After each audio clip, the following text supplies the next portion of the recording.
Hello and welcome to an exclusive Business Standard interview. The Indian economy is recovering from a pandemic induced contraction in the last fiscal year. While it is expected to grow at a higher rate this year, the medium term outlook remains uncertain. The question remains, will we settle into a long term growth trajectory of 7%? Or can our country not grow faster than 4 to 5%?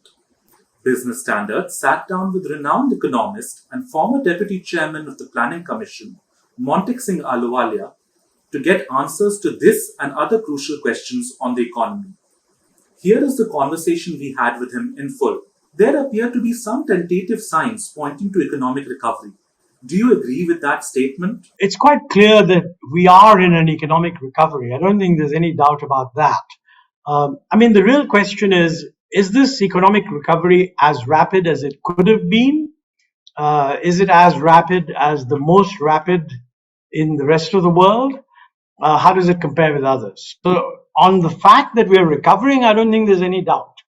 But whereas say the United States and China have already exceeded the 2019 level, we are not there yet. But we'll get there. And that's really a question of, there's still uncertainty because the pace at which the recovery will continue during the rest of the year depends on how effectively the vaccination program sort of contains the uncertainty on the health front. If it does, then I think we will have a reasonable recovery and we will enter the next year, that's the year 22-23, maybe just a little bit above where we were in 2019-20. So, 2021 was clearly a sharp drop. There are some people who think that the drop was sharper than our national accounts estimate. This current year is clearly a rebound.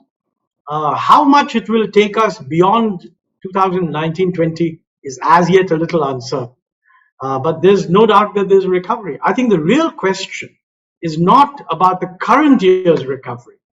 The real question is that when we've got back to the 2019-20 level or a little above, will the economy then grow at the same pace at which it was growing before the pandemic, which was a very tepid pace, somewhere between 4 and 5%? Or will we be getting back to the high growth years that we had earlier? And that's the real question. Now, I've seen some newspaper reports that the chief economic advisor has said that we are aiming at a 7% growth next year. That's 22-23. That's a good growth rate to aim at, because I think, frankly, to get back to the 8+ that we had for several years in the 2000s is not actually credible at present, given the global situation. So if we can get back to 7%, that would be good. And we ought to monitor progress to make sure that we are on track for doing that. I think they do have to do a lot to make that happen. And I'm sure they're thinking about it. So now that we know that we are definitely in the middle of a recovery, what would you say are the immediate steps needed to sustain that recovery and to ensure that it's durable? There are 3 or 4 things. Look, at any given time, there are a very large number of things that can be done, and usually they're all on the agenda. But the question is, what are the next most important things to do in the next 2 or 3 years? Well, I would certainly say that probably fixing the banking system is the most important thing that we should aim at. That requires a serious look at what is needed to get the banking system in good shape. And, since the banking system is still dominated by public sector banks, the whole issue of reform of the public sector banks, to my mind, is an important one that we should see progress on. Now, in one sense, the government has made statements which do reflect a mindset change. For example, they've said that, look, in the long run, we want to make all the public sector banks private. That's a good move. But what is actually happening is an effort is being made to select 2 banks and privatize them. I have no idea what are the terms being offered for that privatization. I'm a little concerned that, if unreasonable terms are put forward, then you end up with a failed privatization, and then everybody then says, oh, well, we tried it, but it's not happening. See, to my mind, some of the things that need to be done are relevant across the public sector banking system. And I have been saying for some time that we need to remove the control which the government presently has over the public sector banks in terms of really too much detailed management. Um, I think the proposal that was put forward by the PJ Nayak committee, that if you can't get rid of majority government ownership of the public sector banks immediately, and I can understand that that is politically a very sensitive issue, then you could do quite a lot by simply putting all this equity that you have in public sector banks into a separate holding company which is run by professionals, and let them be responsible for putting in place professional boards that would manage the public sector banks, and the top appointments in these banks would be made by those boards and would not then go to the government at all. Now, that's a bold step. It sort of moves a little bit towards the objective of running public sector banks more like private sector banks. And I think we should certainly experiment with that. I mean, look, if there's a resistance, why not take half the banks and do it there with them, and let the other half stay where they are under the control of the finance ministry, and at the end of 5 years see what does better. We should give the Reserve Bank the same control that it has over the private sector banks, extend that to the public sector banks. At present, it's not widely realized that the Reserve Bank's regulatory control over public sector banks is less than its regulatory control over the private sector banks. When something's going wrong in the private sector bank, the Reserve Bank can actually remove the management. In the public sector bank, it has no such power. I think that that should be given, because the present arrangement diffuses the responsibility and, so to speak, take the RBI off the hook. I think they should be given more power, and my feeling is if you do that, the signal that will go to public sector managers will be that they better look at shaping up and improving their position. I think in principle, if you don't want to if you don't want to privatize the public sector banks, taking equity below 51%, then you will have to recapitalize them, because otherwise the growth of credit will just not be adequate. And you can see that at present, that the growth of credit in the public sector banks is actually quite low. It's also low in the private sector banks. But my feeling is that when investment recovers, the private sector banks will be in a position to expand quite quickly. The public sector banks may be sort of held back, unless the Reserve Bank ignores capital adequacy limits, etc., which would send a very bad signal. That's one set of issues. The second set of issues relates to the IBC. Now, this is one of the important reforms introduced by the present government, and it's a good reform. It was something that was needed, and it was brought in, and then the pandemic interrupted application of the IBC, led to various postponements of things. I think we should bring the IBC back on track. It is an important disciplining force that will ensure that private sector managers in charge of companies, if they want to retain control of the companies, have to take care of the defaulting loans. Many of them are in a position to liquidate other assets in order to, as it were, improve their balance sheet and pay up the amounts due, and create a more healthy system, one that is less leveraged than the present one. I think IBC is an important pressure point that does that, and we should in fact move in that direction. I think the amendment that has been introduced, reversing the Vodafone decision, is a good one. How far it will solve the outstanding problems, we have to see, but it certainly sends a signal, which should have been sent much earlier, that this is not the kind of retrospective taxation that we approve of. I didn't support it when it was done by the UPA, and I had hoped that the government would actually reverse it much earlier. It's good that they've done it now, so that's a good signal. But I think you need to do a lot more than that. I mean, I think if you want a revival in public investment, then you need a significant revival of investment in infrastructure. And in the short run, it could be that a lot of that will have to come from the public sector until the private sector gets ready to get back into play. I think one last point I would say we should worry about is that the signal that we've been giving of increasing import duties is not, in my view, consistent with the government objective of creating a strong economy and one that is linked to global value chains. I believe a major effort is underway to rationalize existing customs duties. A lot of that will look at getting rid of exemptions, which will only raise customs duties, and some of that may be justified. But I think rather than look at it simply as an opportunity to raise duties and remove exemptions, I think we should lay out what is our overall strategy on customs duties. I mean, I'm not saying that we should drop duties across the board massively.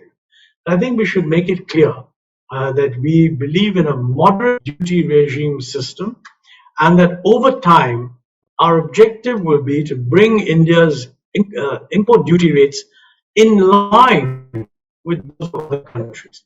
Because frankly, if we want to integrate more into global trade, take some of the share of global trade that China will be giving up, I think I'm a little concerned that too many people are misreading the short-term, if you like, reaction away from open economies, as if the entire world is now going to go much more insular.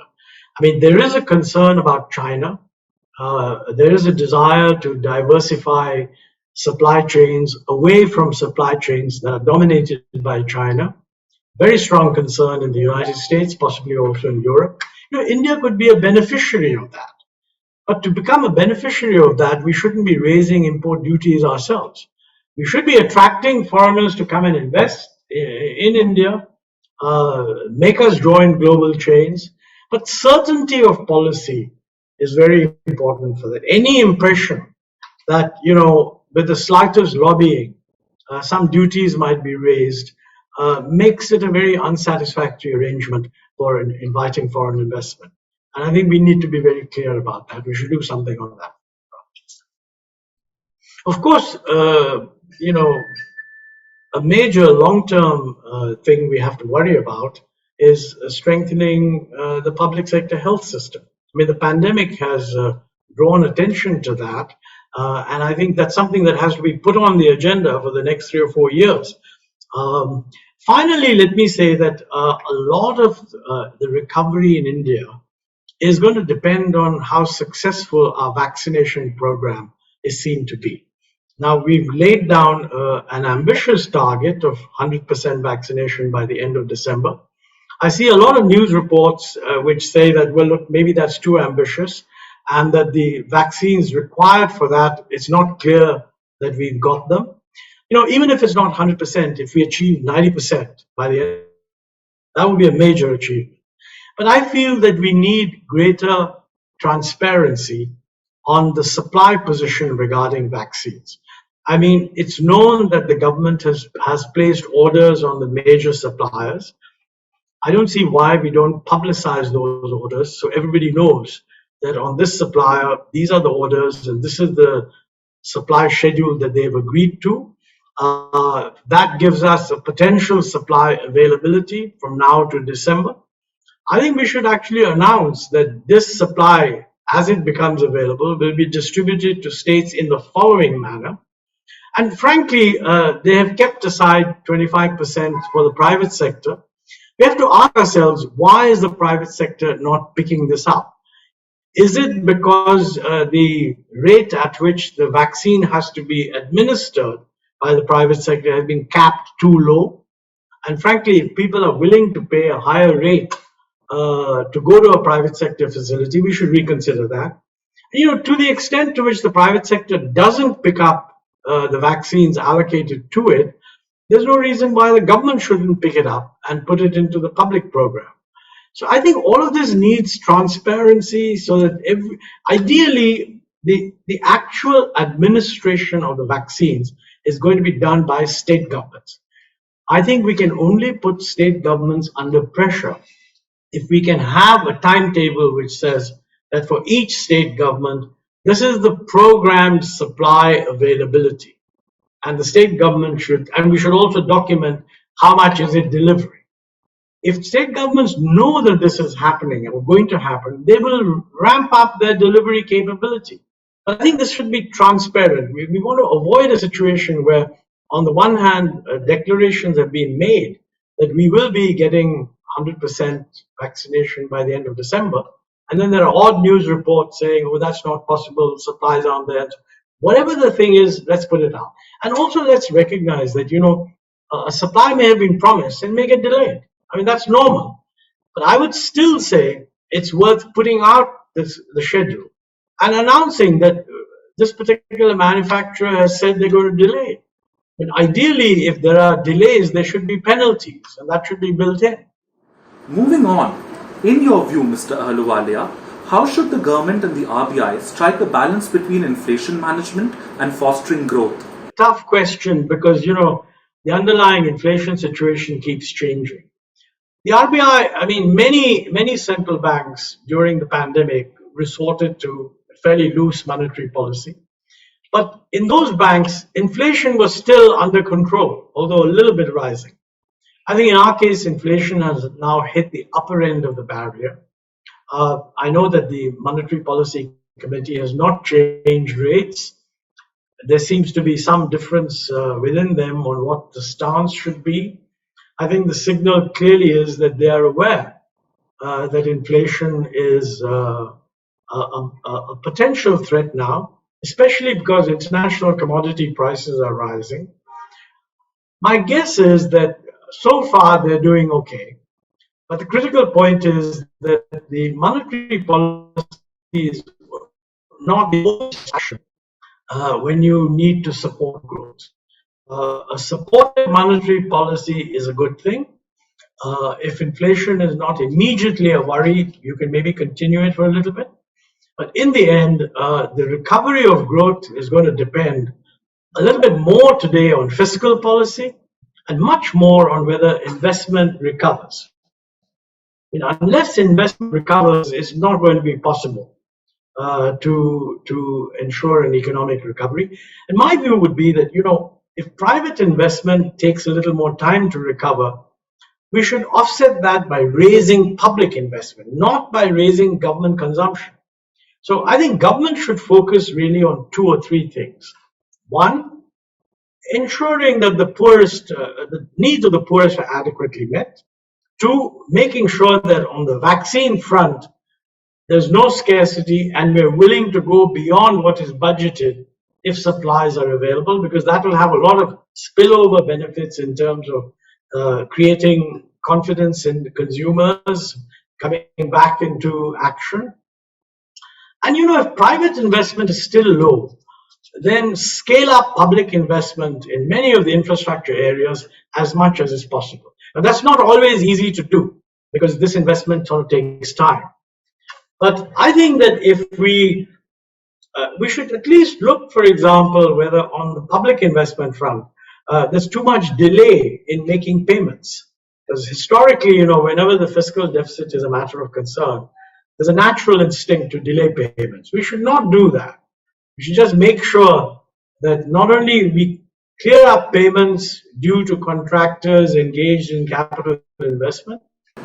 It's been 3 decades since the P.V. Narasimha Rao government assumed office and set in motion radical reforms that changed the direction and speed of the Indian economy.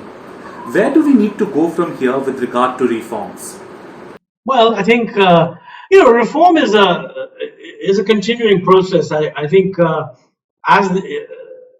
what the Narasimha Rao government did, and I think they did that very well, is they took hold of a whole bunch of things which were interrelated and needed to be handled together and made a lot of progress in that. I think the one area where they didn't make as much progress as they could have was the financial sector. And that remains an agenda item today. That's why I gave a lot of emphasis earlier that we ought to take on board a credible system of financial sector reforms. And we really need to do that if we want to lay the foundation for a stronger growth. So that's one item. I personally think that we need also to think a little more on what should be our longer term strategy on tax reform. Because, what's going to happen over time is that in the last several years, the ratio of tax to GDP has not actually increased. It should have. The idea of the GST was that it would lead to an increase, but it didn't happen. There's some recovery taking place now, but it's still much below what we would have hoped. So I think we need to look at the GST, and many government spokesmen have said that it is the intention to go to a three-rate structure. I think if that is so, we should accelerate that. These are very concrete steps, and if they are taken, they give a sense that the government has a very clear agenda. I don't see any reason why we shouldn't wait for the next year.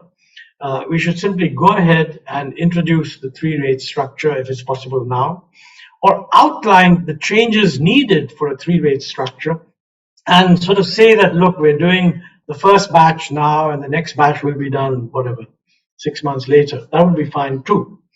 So that would be a very major factor. I've already mentioned that on customs duties, we need to rethink our strategy.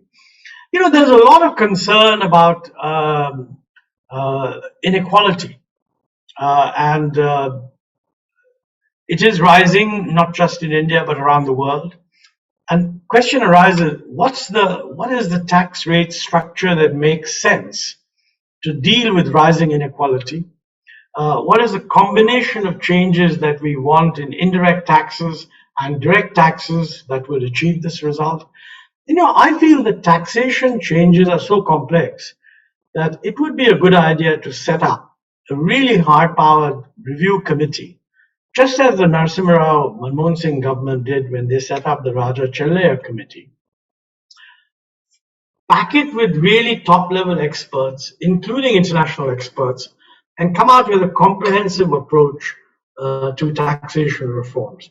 Globally, the whole issue of how do you tax digital trade, what do you do with these large digital companies that don't locate, that can easily shift profits.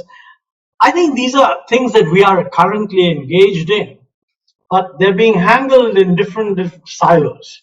I think there's a case for setting up a committee that would present a comprehensive strategy for tax reform, both direct taxes and indirect taxes, taking a look at the new evolving areas where tax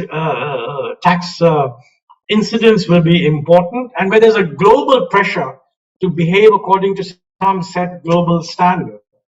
And rather than simply announce this on the budget without any advanced consultation, let's have a committee that puts out a strategy based on which necessary reforms can be implemented. I think if we want to give a sense that India provides an environment that is attractive for investors, you probably have to give a sense that the Indian tax regime is in line with what is globally now regarded acceptable. I mean, we should be quite clear that we are not trying to compete with tax havens and give very low rates of tax. But there should be a great deal of clarity and no likelihood of multiple interpretations, so that people can really sense that, yes, the Indian tax system now has become much clearer and that ease of doing business has improved. That requires many, many steps. It's too long to debate, to respond in detail in this interview. But I would say that we should set up a high-level review committee with international experts and our own experts, with tax lawyers, tax accountants, business people, and put out an agenda which can be discussed in public. Last but not least, In the medium term, can we get back to the high growth years? And if yes, how do we accomplish that task? Well, I have no doubt whatsoever that if you talk about the medium term, once this pandemic is over, we can get back to high growth years. What those high growth years will be is an open question. I mean, remember, the global economy is slowing down. China is also slowing down. So whether we at one stage, in the 2000s, we even touched 9%.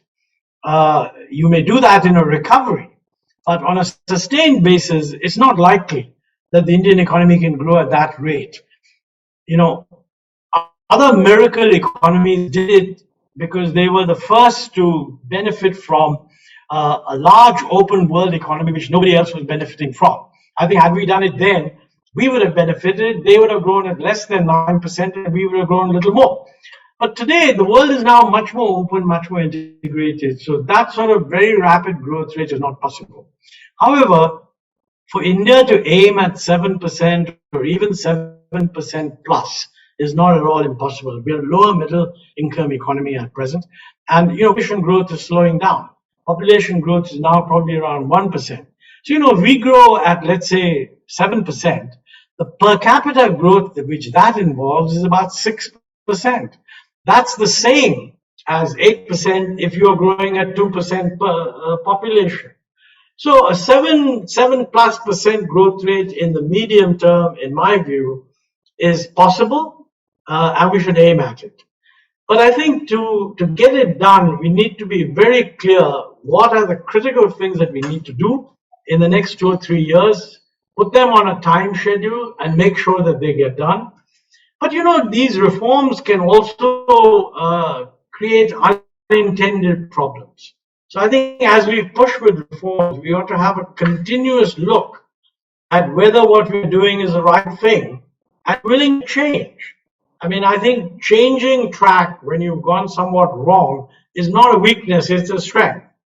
And I don't think in this area, whatever you do, you'll always get it right. So keep your mind open and be willing to rethink. So there you have it. That was our entire conversation with Montek Singh Ahluwalia. Hopefully, we will see the government move towards the reforms and urgent steps outlined by him so that India can once again attain high levels of growth.